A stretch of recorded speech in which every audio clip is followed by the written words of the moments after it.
जय हिंद एवरीवन। आज की इस वीडियो में हम बात करेंगे इंडियन आर्मी यानी कि थल सेना के बारे में। ठीक है, पिछले वीडियो में हमने बताया था आर्म फोर्सेस के बारे में। पिछले वीडियो में हमने बताया था आर्म फोर्सेस जो कि 3 पार्ट में है, इंडियन आर्मी यानी थल सेना, इंडियन नेवी यानी नौसेना और इंडियन एयरफोर्स। ठीक है, तो वो तीनों पार्ट में से एक पार्ट है इंडियन आर्मी, वही इसी के बारे में आज हम चर्चा करेंगे। ठीक है, तो थल सेना देखते हैं किस प्रकार से। तो भारतीय थल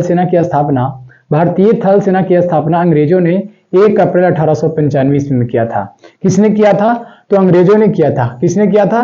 तो अंग्रेजों ने 1 अप्रैल 1895 ईस्वी में किया था। ठीक है, तो भारतीय थल सेना की स्थापना अंग्रेजों ने 1 अप्रैल 1895 ईस्वी में किया था। लेकिन भारत में सेना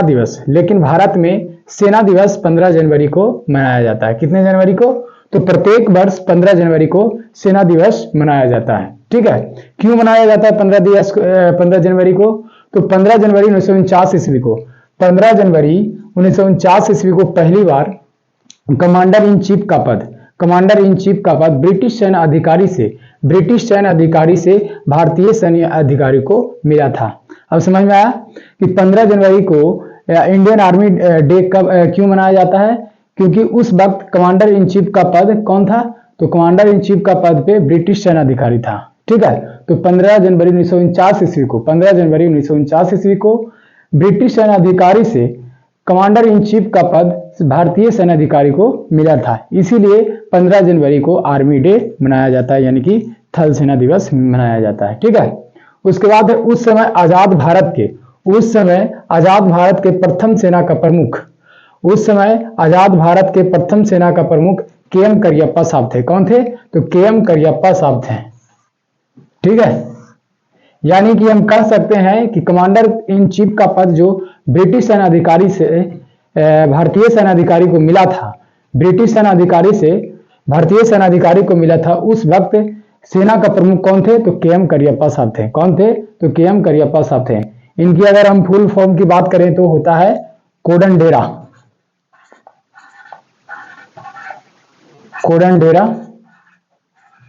मडप्पा करियप्पा। ठीक है, मडप्पा करियप्पा। के.एम. करियप्पा का फुल फॉर्म हो जाएगा कोडनडेरा मडप्पा करियप्पा। ठीक है, याद करना है। उस समय आजाद भारत के प्रथम सेना का प्रमुख कौन थे? तो कोडनडेरा मडप्पा करियप्पा। उसके साथ साथ इनको फील्ड मार्शल की रैंक 1983 ईस्वी में फील्ड मार्शल की रैंक से सम्मानित किया गया था। कब किया गया था? तो 1983 ईस्वी में। कौन सी रैंक से? तो फील्ड मार्शल।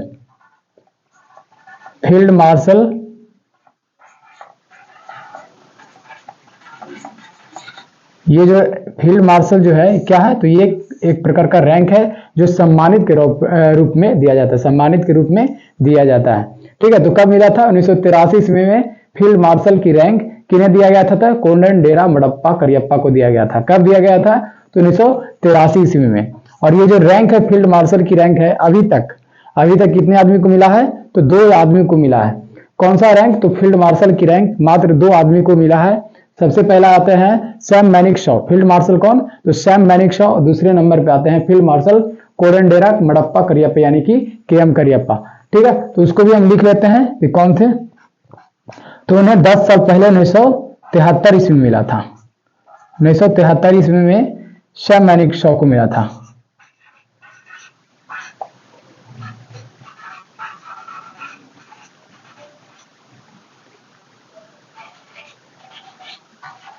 ठीक है, 1973 ईस्वी में सैम मैनिकशॉ को मिला था क्या? फील्ड मार्शल की रैंक। ये किस तौर पे मिलता है? तो फील्ड मार्शल की जो रैंक होती है सम्मानित के तौर पर भारत सरकार द्वारा दिया जाता है। किसके द्वारा? तो भारत सरकार के द्वारा दिया जाता है। ठीक है, उसके बाद है थल सेना का अध्यक्ष जनरल रैंक के अधिकारी होते हैं। कौन सी रैंक होता है? तो जनरल रैंक के अधिकारी होते हैं। आर्मी में जनरल रैंक से ऊपर की रैंक कोई नहीं होती है। आर्मी में क्या होता है? जनरल से ऊपर कोई रैंक नहीं होते। ये जो फील्ड मार्शल जो आप देख रहे हैं, ये सम्मानित के तौर पे दिया जाता है। ठीक है, तो जनरल से ऊपर कोई रैंक नहीं होता आर्मी में। तो थल सेना का अध्यक्ष जो होते हैं जनरल रैंक के अधिकारी होते हैं, जो chief of the army staff कहलाते हैं। जो chief of the army staff, जो कि क्या कहलाता है? तो chief of the army staff कहलाते हैं। ठीक है, तो वर्तमान समय में chief of the army staff कौन है? वर्तमान समय में chief of the army staff कौन है? तो वो है मनोज पांडे। यहाँ पे इनका रैंक छूट गया है, जनरल लिख सकते हैं, जनरल मनोज पांडे, इनका रैंक छूट गया है, जनरल मनोज पांडे कौन है? तो वर्तमान समय में chief of the army staff कौन है? तो जनरल मनोज पांडे है। ठीक है, तो इसका एक स्क्रीनशॉट कर लें ताकि आप लोग को लिखने में आसान हो। चलिए, अब यहाँ पे लिखा हुआ है भारतीय थल सेना को परिचालन तथा भौगोलिक रूप से 7 कमांड्स में बांटा गया है। भारतीय थल सेना को परिचालन तथा भौगोलिक रूप से 7 कमांड्स में बांटा गया है। तो चलिए देखते हैं किस प्रकार से इसका कमांड्स बांटा गया है। तो पहला ईस्टर्न कमांड क्या है? तो eastern commands, western commands, central commands, southern commands, south western commands, northern commands, training commands. ठीक है, तो इसका एक बार हिंदी भी हम देखते हैं। ईस्टर्न कहने का मतलब होता है पूर्वी, ईस्टर्न मतलब पूर्वी, तो पूर्वी कमांड्स हो गया। वेस्टर्न यानी कि पश्चिमी कमांड, क्या हो गया? तो वेस्टर्न कमांड्स कहने का मतलब हो गया पश्चिमी कमांड। सेंट्रल यानी मध्य, सेंट्रल यानी कि मध्य, तो मध्य कमांड्स हो गया। ठीक है, साउदर्न कमांड यानी कि दक्षिण, दक्षिणी हो गया, तो दक्षिणी कमांड्स हो गया। उसके बाद आता है साउथ वेस्टर्न कमांड यानी कि दक्षिण, साउथ मतलब दक्षिण, वेस्टर्न यानी कि पश्चिमी, तो दक्षिण पश्चिमी कमांड्स है ना। उसके बाद है नॉर्दर्न यानी कि उत्तरी, नॉर्दर्न यानी कि उत्तरी कमांड्स है ना।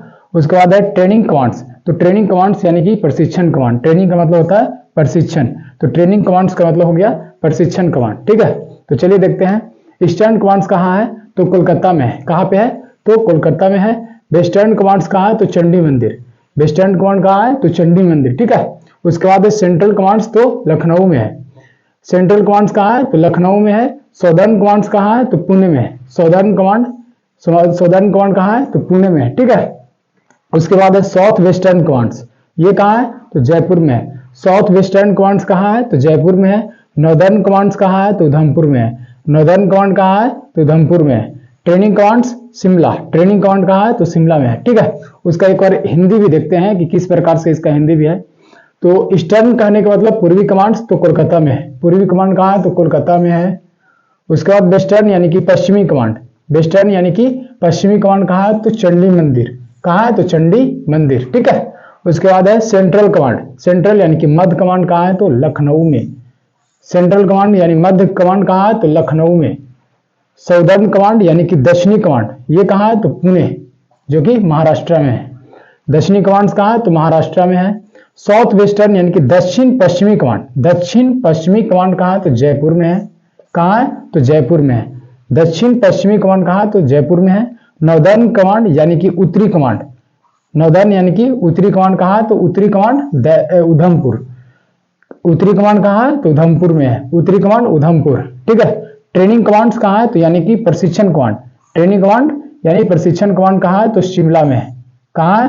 तो शिमला में है। तो आपको इस प्रकार से आपको याद रहना चाहिए। ठीक है, eastern commands Kolkata, western commands Chandi Mandir, central commands Lucknow, southern commands कहाँ है? तो पुणे में है। South western command Jaipur, northern commands Udhampur, training commands Shimla. ठीक है, तो इस प्रकार से आपको याद कर लेना है। ठीक है, उसके बाद है इन कमांडो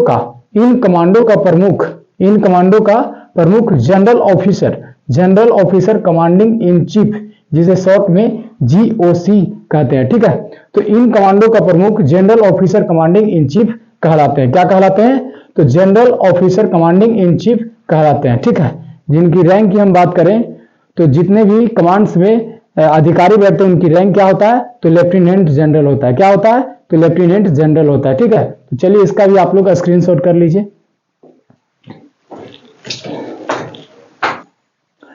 चलिए एक डायरेक्शन से हम समझते हैं कि कौन से कमांड कहाँ पे स्थित है ताकि आप लोगों को याद करने में आसान हो।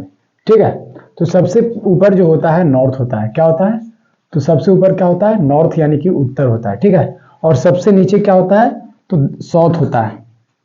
सबसे नीचे क्या होता है? तो साउथ यानी कि दक्षिण होता है। ठीक है, और दाहिना साइड आपका होता है ईस्ट। दाहिना साइड क्या होता है? ईस्ट यानी कि पूरब, ईस्ट यानी कि पूरब, और बायां साइड आपका वेस्ट होता है। ठीक है, बायां साइड क्या होता है? वेस्ट यानी कि पश्चिम। ठीक है, और एक है साउथ और वेस्ट के बीच में यानी कि ये हो गया साउथ वेस्टर्न, ठीक है, साउथ वेस्टर्न, ठीक है। तो चलिए देखते हैं नॉर्दर्न कमांड कहाँ है। नॉर्थ यानी कि नॉर्दर्न कमांड आपका उधमपुर में है। कहाँ है? तो उधमपुर, उधमपुर में है। नॉर्दर्न कमांड कहाँ है? तो उधमपुर में। ये कौन सा स्टेट में पड़ता है? तो ये है जम्मू एंड कश्मीर में।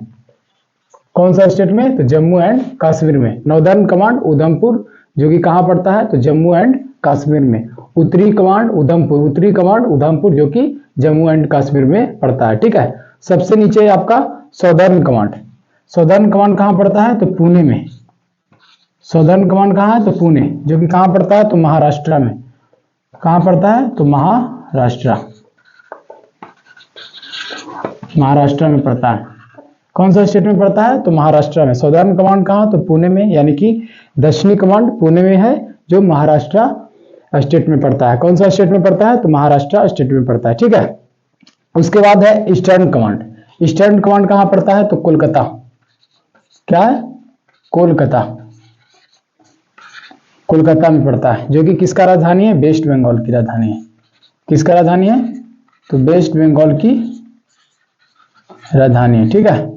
तो ये कौन सा स्टेट में हो गया? तो वेस्ट बंगाल के स्टेट में पड़ता है। ईस्टर्न कमांड कहाँ है? तो कोलकाता में, जो वेस्ट बंगाल स्टेट में पड़ता है, ठीक है। उसके बाद है इधर वेस्टर्न कमांड। कौन सा कमांड इधर है? तो वेस्टर्न कमांड, जो कि चंडी मंदिर। कहाँ है? तो चंडी मंदिर में स्थित है।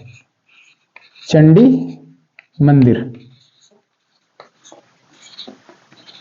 वेस्टर्न कमांड कहाँ है? तो चंडी मंदिर। पश्चिमी कमांड यानी चंदिर मंदिर, जो कि कहाँ स्थित है? तो हरियाणा में। कहाँ स्थित है? तो हरियाणा में, ठीक है। चंडी मंदिर कहाँ है? तो हरियाणा में, ठीक है। आपको बिल्कुल याद रखना है। वेस्टर्न कमांड चंडी मंदिर, जो कि हरियाणा में स्थित है। उसके बाद है south western command. South western command, जो कि ये जयपुर में स्थित है। कहाँ है? तो जयपुर में। कहाँ पे स्थित है? साउथ वेस्टर्न यानी कि दक्षिण पश्चिमी कमांड कहाँ है? तो जयपुर में, जो कि राजस्थान की राजधानी है। कहाँ? राजस्थान की राजधानी, ठीक है। राजस्थान की राजधानी कहाँ है? तो जयपुर। तो साउथ वेस्टर्न कमांड कहाँ है? तो जयपुर, जो कि राजस्थान स्टेट में पड़ता है, ठीक है। उसके बाद है आपका सेंट्रल कमांड एक होता है। एक है आपका सेंट्रल कमांड। सेंट्रल कमांड, जो कि लखनऊ में है। कहाँ है? तो लखनऊ में। सेंट्रल कमांड कहाँ है? तो लखनऊ में, जो कि यूपी में पड़ता है। यूपी स्टेट में है ना, यूपी में पड़ता है, यानी उत्तर प्रदेश। लखनऊ की यूपी की राजधानी कहाँ हो गया? तो लखनऊ। तो सेंट्रल कमांड आपका हो गया लखनऊ, जो कि यूपी स्टेट में पड़ता है, ठीक है। एक है आपका ट्रेनिंग कमांड। एक है आपका ट्रेनिंग कमांड। एक है आपका ट्रेनिंग कमांड। एक है आपका ट्रेनिंग कमांड, जो कि शिमला में पड़ता है। कहाँ है? तो शिमला में है। ट्रेनिंग कमांड कहाँ है? तो शिमला में, जो कि हिमाचल प्रदेश की राजधानी है। हिमाचल प्रदेश की राजधानी, यानी शॉर्ट में हम लिखेंगे एचपी, यानी हिमाचल प्रदेश की राजधानी कहाँ है? तो शिमला में है। तो ट्रेनिंग कमांड कहाँ हो गया? तो शिमला में। ट्रेनिंग कमांड शिमला में। ये आपका 7 कमांड हो गया। अगर याद हो गया तो जरूर इसे कमेंट में लिखें। तब तक के लिए वीडियो को यहीं तक रहने देते हैं। अगले वीडियो में हम बात करेंगे आगे की बात। तब तक के लिए सभी को जय हिंद।